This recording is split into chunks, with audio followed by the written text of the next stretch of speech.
Dito tayo sa premises. So ito na po mga kulto. Kung kayo makipaglaban sa diskusyon, no? Kayo po ay gusto niyong pamalian ang aral namin. Pamalian niyo yung premises. Kasi po, yung osas, no, pag meron ding isang ignorance na tanong na saan mababasa ang osas sa Biblia? Ignorante yan, no? Ignorante yan. Dapat ay tanungin, sagutin mo yan ng tanong. Kung naniniwala ng Trinity yan, saan mababasa ang Trinity sa Biblia? O kaya saan mababasa yung pangalan mo, pangalan ng samahan mo sa Biblia? Kasi yan po ay kailangan sagutin ng tanong na siya mismo makapag-isip. Dahil ang once saved, always saved, titulo ng aral yon, yan po ang conclusion base sa mga premises, konsepto ng eternal security. Okay? Meron yang premises. Kailangan yung pamalian yon. Ang problema ninyo, hindi ninyo matouch o mapamalian ang mga premises. Bagkos, minsan, pag kayo'y matatanong, umaamin pa. Si Eric Villanueva, umaamin pa siya. Hindi niya nga napansin na osas na siya. Pero, magbabasa kayo ng mga talata, ibang talata, para ikontra nyo sa aming premises at sa mga verses. Kung kayo po'y nag-iisip, mga kulto, kung kayo'y nag-iisip, ang kalaban ninyo ay hindi po ang osas. Ang kalaban ninyo mismo ang inyong sariling ginagawa, ang inyong Biblia mismo, kalaban na ninyo. Dahil, pinagkukontra nyo ang Biblia. Walang sense ang Bible ngayon. Kaya ako, for example, mayroon akong hamon sa mga SDA. Patutunayan ko na aral ng demonyo ang pagbabawal pagkain ng baboy sa mga Kristiyano. Pamamalian ko yung mga aral at ang aral ninyo mismo at mga talata. Pamamalian ko yan at i-reconcile ko sa Bible. Na ang Bible ay hindi magiging nonsense. Ang problema, walang itouch na premise. Kahit sino, kahit sino ang haharap sa atin, walang matouch na premise. Maghanap ng mga talata na hindi nila naiintindihan mismo. Hindi nga marunong mag-exegete sa talata. Basta may mabasa lang isang word na gusto niya, yun na yun. Pero hindi ini-exegete kung ano ba talaga yung context ng Bible. Hindi pinapaliwanag yung syntax ng Bible. Yung mga biblical languages na ginagamit doon. Hindi, dahil gusto lamang ikontra sa premise at saka doon sa mga ginagamit na talata. Ibig sabihin, ang Biblia, kung tatanggapin namin ang inyong palusot, ibig sabihin ang Biblia nagkakontra. Kailangan yung pamalian ng premises. Kaya ngayon, makinig ko yung mga kulto, ito yung premises na dapat ninyong pamalian. Dahil pagka ito mapamalian ninyo, automatic, magkakaisa tayo. Automatic, mananalo kayo. Automatic, tama kayo. Pag mapamalian ninyo ito, pero dapat malinaw na pagpamali, hindi yung wala man lang sense. Alright. Premises ng osas number 1. Become a child of God by faith. Ito yung nabasa sa Juan 1:12. But as many as receive Him, to them gave He power to become the sons of God, even to them that believe on His name. Okay? Bibigyan ng karapatang maging anak. Bibigyan ng kapangyarihan na maging anak dahil sa kanyang pagtanggap sa pamamagitan ng pananampalataya sa Panginoong Hesukristo. Hindi yung tinawag lamang na anak. At sabi ni Soriano, si Adan. Porke tinawag ba si Adan ng anak ng Diyos, ligtas na agad? Ang tanong, saan ba nabasa mo, Mr. Soriano? Sana kung buhay pa. Yung mga yung mga mga MCGI, saan ba niyo nabasa na si Adan ay napuntang impyerno? Pero hindi dahil tinawag na anak. Yung mga anghel tinawag na anak, hindi po yung tinawag, kundi yung pinagkalooban ng karapatang maging anak dahil sa kanilang pagtanggap sa pamamagitan ng pananampalataya. Yan po yung osas sa premises. Ngayon, bakit natin nasabi na yung pinagkalooban ng pagkaanak ay ligtas? Ito ang sabi, Letter A child of God by faith is an heir of God and joint heir with Christ. So paano mo ngayon sasabihing hindi ligtas ang isang anak ng Diyos, pinagkalooban ng pagkaanak, na tinawag silang tagapagmana? Okay? Tatawagin kang tagapagmana at kasamang tagapagmana ni Kristo, tapos sasabihin mo, hindi ligtas yun. Yun ang ibig sabihin ng ligtas na hindi alam ng mga kulto. Ligtas yun.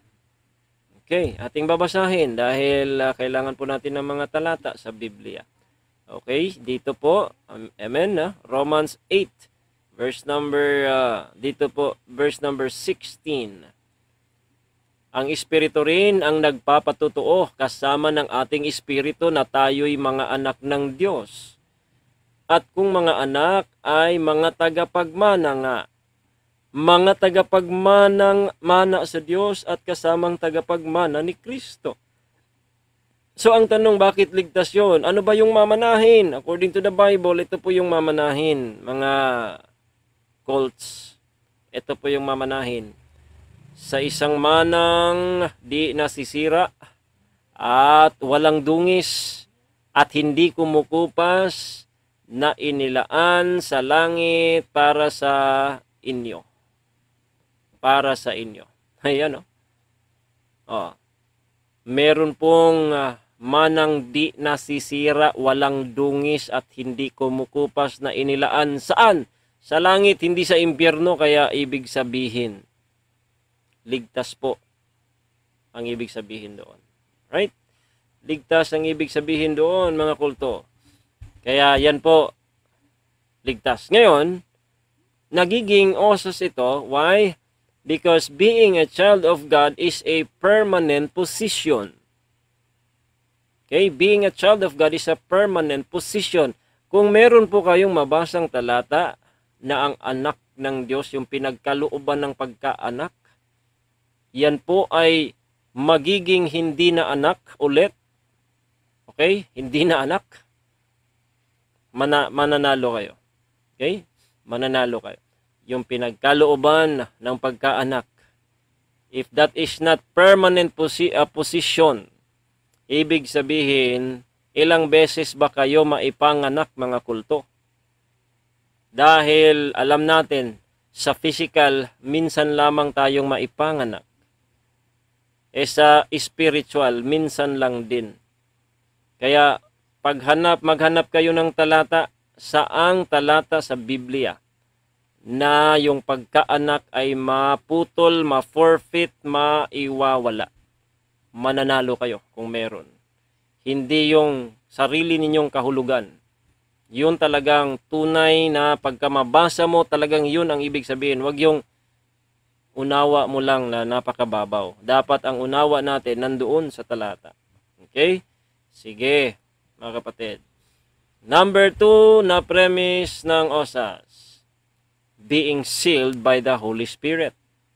O, bakit natin nasabi na ang isang silyado ng banal na Espiritu ay ligtas na? Hindi na mapuntang impyerno. Being sealed by the Holy Spirit means Christ, kay Kristo, having earnest of that inheritance. Okay, another verse. Matatawa na lang ako sa mga taong magpapamali dito, lalo na't haharap sa atin ng maginoong talakayan. Matatawa na lang ako. You can never falsify this doctrine. This is the doctrine of God. This is the doctrine of the Bible. Kaya makinig kayo, mga kulto, ha? Romans chapter 8 verse number 9. Dito sa verse number 9, ang sabi, okay, datapwat kayo'y wala sa laman, kundi nasa sa Espiritu, kung gayo'y tumitira sa inyo ang Espiritu ng Diyos. Sa datapwat, kung ang sino may walang Espiritu ni Kristo, siya hindi sa Kanya. Malinaw po na yung may Espiritu ng Diyos, may Espiritu ni Kristo, yun yung sa Kanya. Kaya may verse number 14, sapagkat ang lahat ng mga pinapatnubayan ng Espiritu ng Diyos ay sila ang mga anak ng Diyos. By the way, package po ito ha, hindi po ito magkakaibang ano. Ito po'y package, kaya ang premises ng OSAS package po yan sa isang tunay na ligtas. Okay, here, atin pong ipagpatuloy ang ating yung lesson. Tuloy natin. Okay, kaya dito, malinaw po mga kapatid na ayan, hindi pa pala natin nabasa yung hindi pa natin nabasa yung isang verse. So, isang verse pa tayo dito sa Ephesians. Kaya ito'y ligtas dahil because of these verses. Dito ang sabi, nasa kanya'y kayo rin naman, pagkarinig ng aral ng katotohanan ng ebanghelyo ng inyong kaligtasan. Nasa kanya rin naman, mula nang kayo'y magsisampalataya, ay kayo'y tinatakan ng Espiritu Santo na ipinangako na siyang patutuo sa ating mana. Grabe. Grabe po yan mga kapatid. Pag hindi po pa yan makuha, grabe na po. Ang sabi diyan na siyang patutuo sa ating mana. Ang banal na Espiritu, yan po'y ipinangako na yan po'y itinatak pagkatapos mong samampalataya. Ayan po ay, ang sabi, patutuo yan ng ating mana. Kung kayo po'y naintindihan ninyo yung patutuo, yung earnest, okay? Yung earnest mga kapatid, yan po yung earnest money. Ang ibig sabihin po ng earnest, yan po ay arabon sa Greek. Nang ibig sabihin that is a pledge for the security of the rest. Ayan po ang sabi dyan ng arabon, a pledge that is part of the purchase money or property given in advance as security for the rest. A pledge that is part of the purchase money or property given in advance as security for the rest. Ayan. Grabe mga kapatid, no? Yan po'y pledge. Akalain nyo ang Diyos po nag-pledge. Advance po yan as security for the rest. Tapos, kaya nga, tinawag sa na patutuo eh. Tinawag nga yan na patutuo kasi nga, advance po yan. Advance for the security of the rest. Kung ikaw po'y bibili ng 2 milyon na bahay, or lupa, pagkabigyan mo ng 1 million, yan po ay security for the rest. Na ibibigay mo yung natirang 1 million pesos para mapasayo yung bibilhin mo. Yan po ang earnest money. Kaya patutuo mga kapatid na hindi naintindihan ng mga kulto. Pagka ikay sasampalataya, tatatakan ka ng banal na espiritu na ipinangako ng Panginoong Hesukristo. Saan ito ipinangako? Ito po ay ipinangako sa Juan 7:39. Sabi ng Juan 7:39. Okay, mamaya babasahin din natin to. Anyway, mamaya babasahin ko yan. Huwag yang kalimutan. Okay. Ayan, no? Earnest money mga kapatid. Earnest. Okay, ngayon, papunta tayo sa okay, now, kaya ibig sabihin, yan po ang premise ng OSAS, sealed by the Holy Spirit, means Christ, ikaw po'y kay Kristo, having earnest of that inheritance, meron kang patutuo, meron kang advance for the security of the rest of that inheritance. And why is it OSAS? Ang syllogism po dito, yung deductive argument is that ito po yung conclusion, the seal of the Holy Spirit. Hindi pa ito conclusion. OSAS yung conclusion, pero ito po yung premise number 3 or letter C. The seal of the Holy Spirit is forever and until the day of redemption that is permanent. Kaya hindi maiwawala. Pagka may makita po kayong talata na ang Holy Spirit ay babawiin o maiwawala, ibig sabihin, mali po ang OSAS. Pero teka, si Soriano may nabasa. Okay? Si Soriano may nabasa. Bakit? Kasi po, pilosopo siya, number one, o kaya wala siyang alam sa hermeneutics. Wala siyang alam sa proper hermeneutics kung paano gamitin ang Biblia. Wala. Ang kanyang naalaman is proof texting lamang. May nabasa si Eliseo Soriano dito sa 51:11 ng awit. Sabi po dito sa 51:11 ng awit, huwag mong, ganito yung pagbasa ni Rason huwag mong akong paalisin sa iyong harapan at huwag mong bawiin ang iyong santong espiritu sa akin. Ang sabi nga ni Soriano, binabawi yan hoy. Okay, sabi ni Soriano, binabawi yan hoy. Ibig sabihin, mga dating daan, kayo po ay, it's either si Eliseo Soriano ay manluloko, niloloko kayo, o kaya ignorante siya. Okay, bakit siya manluloko or ignorante?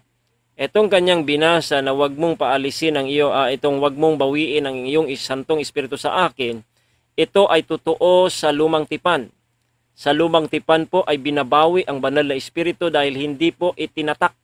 Pero yung pagkaligtas ni David, mga kapatid, kung inyong ituloy ang pagbasa, hindi nawala. Kundi yung kagalakan. Ang sabi niya, ibalik mo sa akin ang kagalakan ng iyong pagliligtas.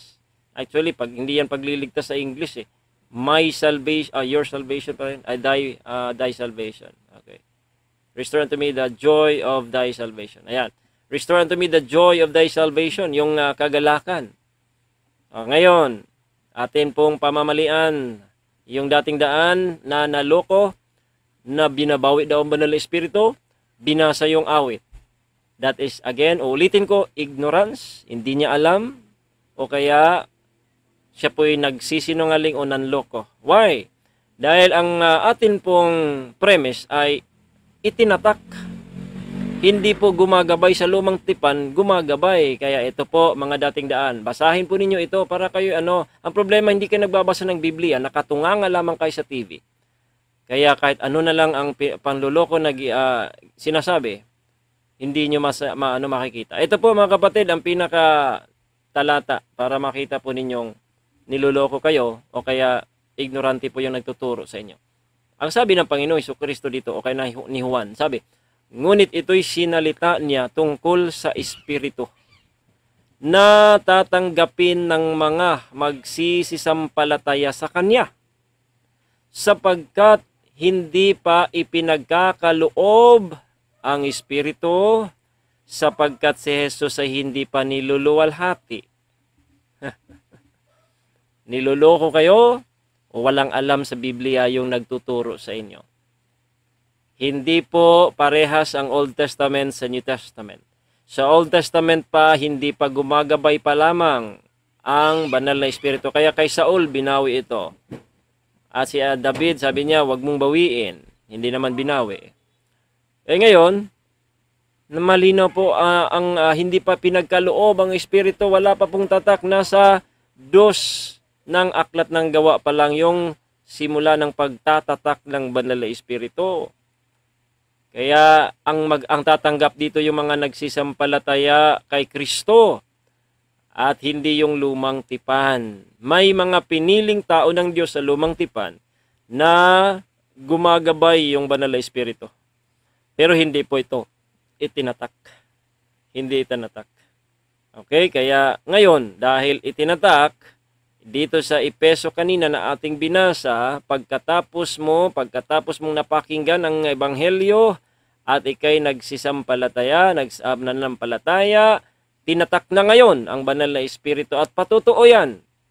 Ngayon, ang tanong, sa bagong tipan dahil ito itinatak, saang talata babawiin, aalis o mawawala ito? Pagka may mabasa kayo na klaro, ibig sabihin, itapon yung Biblia nyo. Dahil ang inyong Kristo ay sinungaling at inyong Biblia ay kontra-kontra. Bakit? Sabi ng Panginoong Jesucristo, at ako'y dadalangin sa Ama at kayo'y bibigyan niya ng ibang mga aliw upang siyang sumainyo magpakailanman. Ay mga kulto, uulitin ko, no? Noong kayo'y pinapaaral ng inyong mga magulang, napakatalino ninyo. Alam po ninyong ibig sabihin ng magpakailanman. Naiintindihan niyo agad. Walang pagtatalo. Pero ngayon na nasa kulto na kayo, bakit hindi nyo na maalaman, maintindihan ang magpakailanman? Bakit meron ng hangganan? Sayang po ang pinapaaral sa inyo, yung mga gastos ng inyong mga magulang. Napasok lang kayo sa kulto, hindi nyo na alam ano ang ibig sabihin ng magpakailanman. Ito pa ang sabi ng Apostol Pablo dito sa Efeso 4. Ito, Efeso 4:30. Ang sabi po dito, huwag ninyong pighatiin ang Espiritu Santo ng Diyos na sa Kanya kayo'y tinatakan hanggang sa kaarawan ng pagkatubos. Hindi maiintindihan ng kulto yan. Ang sabi ng kulto, paano kung mapighati? Simple. Kung mapighati, di mapighati. Ibig sabihin, may parusa sa Panginoon doon. May gagawin ng Panginoon. Pero ang katotohanan, kayo'y tinatakan hanggang sa kaarawan ng pagkatubos. Hindi sinabing hanggang sa kaarawan na papighati ito, aalis ito. Walang ganung sinabi. Kahit elementary, no? Huwag niyong sabihin na nasa Bible ito. Kopyahin nyo, kayo'y tinatakan hanggang sa kaarawan ng pagkatubos. Elementary student, tanungin mo, hanggang kailan tinatakan ayon dito sa nabasa mo? Walang ibang sagot, hanggang sa kaarawan sa pagkatubos yan. Pero itong mga kulto, graduate ng may degree pa, hindi nila maintindihan to. Sasabihin nila, aalis pa rin, aalis. Aalis. Okay. 1 Samuel 10:6. Alright. Yan yata yung talata. 1 Samuel 10:6. Ito po ang sabi ng talata. 10:6, hindi yata Hindi 6 Okay. At ang Espiritu ng Panginoon ay makapangyarihang sasa iyo at manghula kang kasama nila at ikaw ay magiging isang lalaki. Yes, tama. Again, ang banal na Espiritu ay gagabay doon sa Old Testament. Kung sasabihin mong itinatak ito kahit walang nasabing itinatak, itapon niyo po ang inyong Biblia. Dahil malinaw po sa John chapter 7 verse number 39 na hindi pa ipinagkaloob. May banal na Espiritu sa Old Testament, tama yon. Pero hindi po niyan itinatak. Otherwise, nonsense ang inyong Biblia, itapon nyo na yan. Wala na, hindi na kayo, wag na ninyong paniniwalaan. Dahil ang Panginoong Jesucristo, ito po'y ginawang promise. Ginawa pa nga ang promise Kung nandyan na, tatak na yan sa Old Testament, bakit pa ipapromise? Nonsense ulit ang Panginoong Jesucristo. Kaya itapon niyo na ang Biblia. 14:26 ng Juan. Datapwat ang mga aliw sa makatwid bagay ang Espiritu Santo na susuguin ng Ama sa aking pangalan. Siya ang magtuturo sa inyo ng lahat. Okay? Mamaya, yung mga katanungan nyo, i-reserve nyo lang. Tatapusin ko lang muna to. Para at least baka masagot ko na yung mga ninyo, mga katanungan. Okay? Dito po mga kapatid, malinaw ang sabi dito, the seal of the Spirit, the Holy Spirit is forever and until the day of redemption. So paano ngayon yan? Yan yung premise ng OSAS dahil ang nakatanggap ng Holy Spirit, sila'y sa Diyos, sila'y kay Kristo, at yan po ang patutuo ng mana na nasa langit. At yung seal na yan ay forever, ayon sa Panginoon Jesucristo, John 14:16. At ayon sa Apostol Pablo, until the day of redemption, it is sealed. That's why it is permanent sa mga ligtas. May mababasa ba kayong nawawala yan? Binabawi yan? Or meron kayong babasahing talata na hindi nyo naiintindihan, tapos magkukonklud kayo na ikontra no dito sa mga talata namin. Ibig sabihin, nonsense ang Bible. Number 3 na premise. Ang pagkaligtas ay having eternal life. Yung nakatanggap ng eternal life dahil kay Kristo. Diyan kay Kristo. Okay, bakit natin nasabi yan po ay ligtas? Eternal life is the opposite of eternal death in the lake of fire. Eternal life, osas, dahil eternal life means eternal, it is permanent. No? Permanente yan. Hindi yan, mga kapatid. Ano ngayon ang sabi ni Jesus Christ? Ito mga kulto, tingnan niyo po ang kanilang mga gymnastics dito po sa talata. Ang sabi ng Panginoong Hesukristo dito, At sila'y binibigyan. Yan po talaga ay present continuous po yan, no? Active, present, indicative. Sabi pa ni Richard Thompson, sila'y binibigyan ko ng walang hanggang buhay. Ayan na po. At kailanmay hindi sila malilipol. Okay, ang gymnastics ng mga kulto dito ay kung mananatili. Kung hindi siya alis. Ano ba? Ay kung susunod siya. Ang daming kung. Pero sa talata dito walang kung. Bakit? Kasi po, given na mananatili. Given na talaga na susunod. Dahil nga, nandyan na nga sa taas, ang characteristics ng ligtas, siya po ay tinawag na tupa. Siya ay makikinig, kilala na ni Kristo, nagsisisunod. Tapos binibigyan niya ng buhay na walang hanggan ng Panginoon Kristo at hindi kailanmay, hindi sila malilipol. At hindi sila aagawin ng sinuman ng aking kamay, sa aking kamay.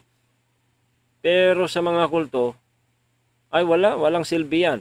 Ngayon, ang nakatanggap ng buhay na walang hanggan, ano po ang sabi ng talata dito ni Jesus Christ? John chapter 5, verse number 24. Ang sabi po dito, katotohanan, sinasabi ko sa inyo, ang dumirinig ng aking salita at sumampalataya sa Kanya na nagsugo sa akin ay may buhay na walang hanggan at hindi mapapasok sa paghatol, kundi lumipat na sa kabuhayan mula sa kamatayan. Hindi na papasok sa hatol.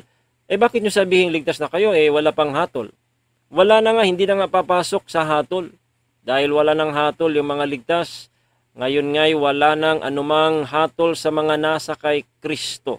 Yung mga in Christ, yung mga ligtas, mga kapatid, wala nang anumang hatol yun doon sa impyerno. Pero yung hatol sa laman, pagka sila po ay gumagawa ng mga kasalanan or makagawa ng kasalanan, by the way.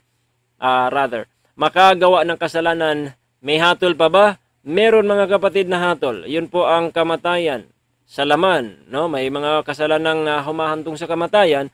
Pero yung pong hatol na yun po ay disiplina. Pagtutuwid upang hindi mahatulan kasama sa sanlibutan. Nasaan po nasusulat? 1 Corinthians 11, verse number, dito po sa verse number 32. Datapwat, kung tayo'y hinahatulan, ay pinarurusahan tayo ng Panginoon upang huwag tayong mahatulang kasama ng sanlibutan. Okay, meron pong parusa ang Panginoon doon sa mga ligtas na may mga yung talagang sinasadya yung kasalanan, yung mga nakakasala, no, ayaw sumunod, paminsan-minsan, may parusa. Pero yan po ay, yung hatol na yan, parusa.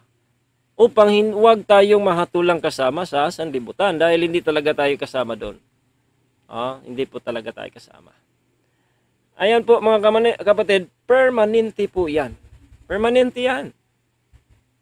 Ngayon, permanente yan. Hindi po yan maiwawala. So therefore, ang conclusion, ang kaligtasan, hindi talaga maiwawala. Hindi talaga. So, pamalian nyo po yung tema. It is expounded, last na po ito, it is expounded in Romans chapter 8, verse 33 hanggang 39. Ito po ang sabi ng talata. Okay. Expound pa natin, no? Pwede pang lagyan natin ng pang-apat na premise that it is because of what Jesus Christ is doing right now.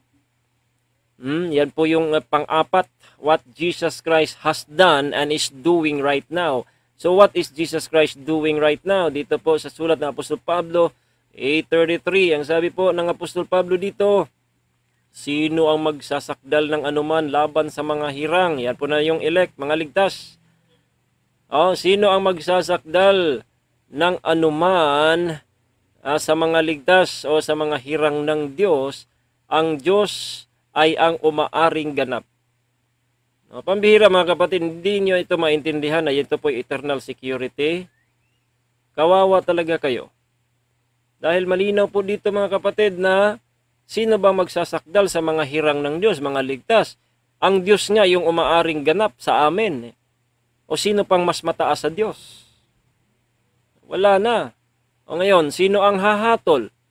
O si Kristo ang hahatol, si Kristo na namatay o yaong nabuhay na mag-uli sa mga patay, na siyang nasa kanan ng Diyos, na siya namang namamagitan dahil sa atin.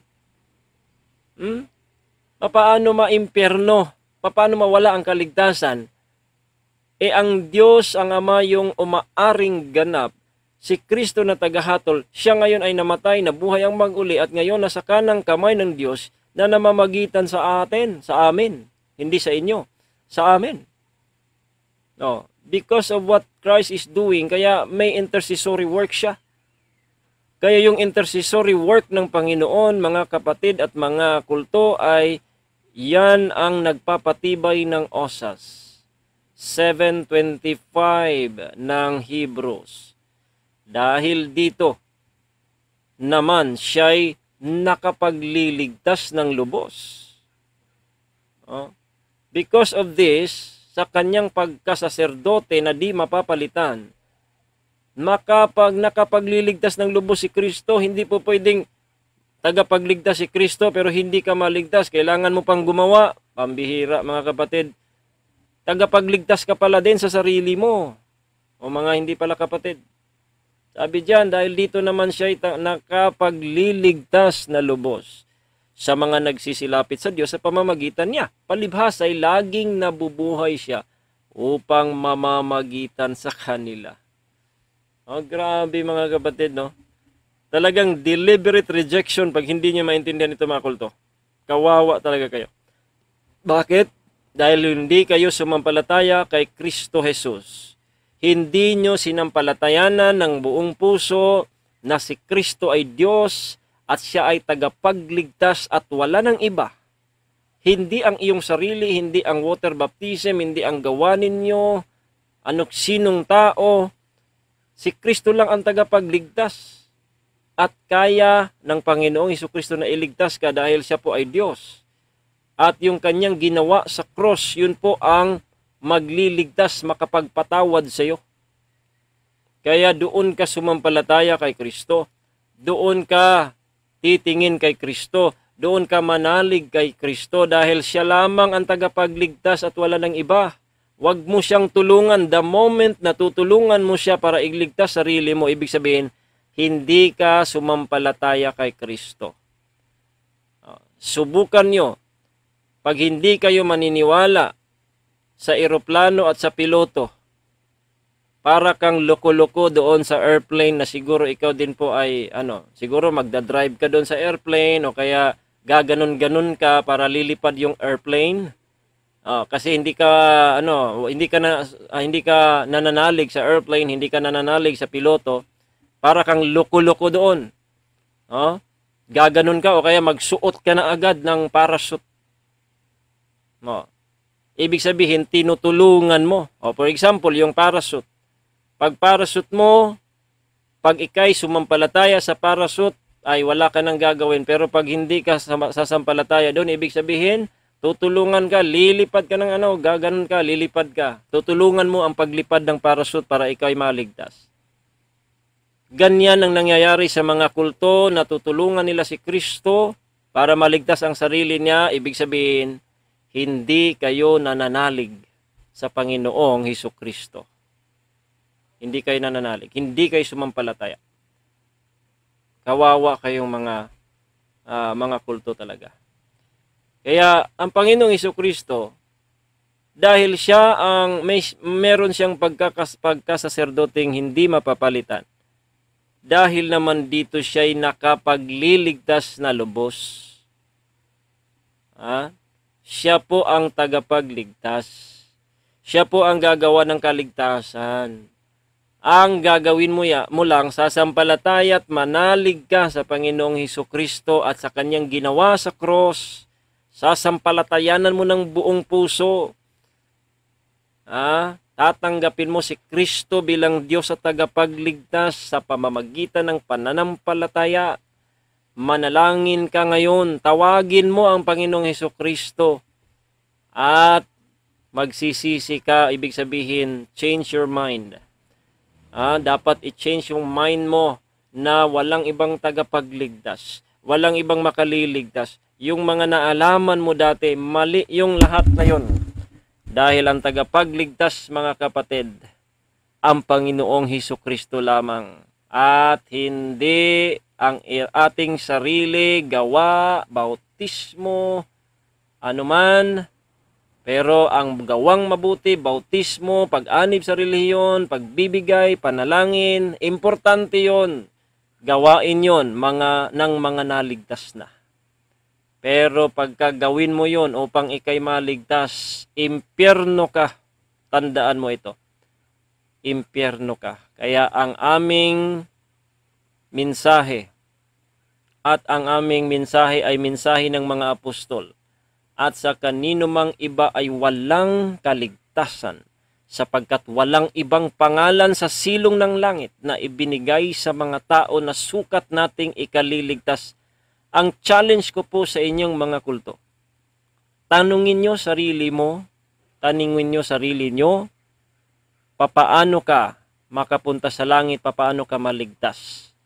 Tapos sagutin nyo yan base sa inyong paniwala. Tapos magbigay ka ng kahit isang talata sa Aklat ng Gawa na yan po ang mensahe ng mga apostol. Tingnan natin kung may mabasa ka dyan. Kung hindi, misunderstood na naman na talata. Wala kang magagawa dyan.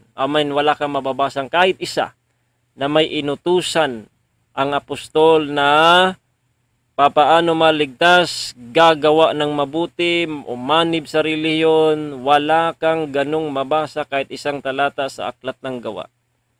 Kahit malinaw na po, kayo po talaga ay gustong maimpyerno ka dahil kahit malinaw na po dito na merong nagtanong kung paano siya maligtas, meron na pong sagot. Meron na pong sagot pero hindi nyo pa paniwalaan. Okay, talagang gusto po ninyo sa impyerno kaya bahala kayo.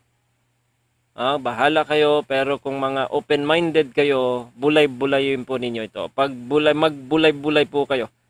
Meron nang nagtanong paano maligtas, ano ang gagawin upang maligtas? Meron na ding sagot. Bakit iba ang sagot ng inyong relihiyon? Bakit iba ang sagot ninyo? Ibig sabihin, hindi po aral ng Biblia yang aral ninyo. Hindi po aral ng Biblia. Alright. So ngayon ay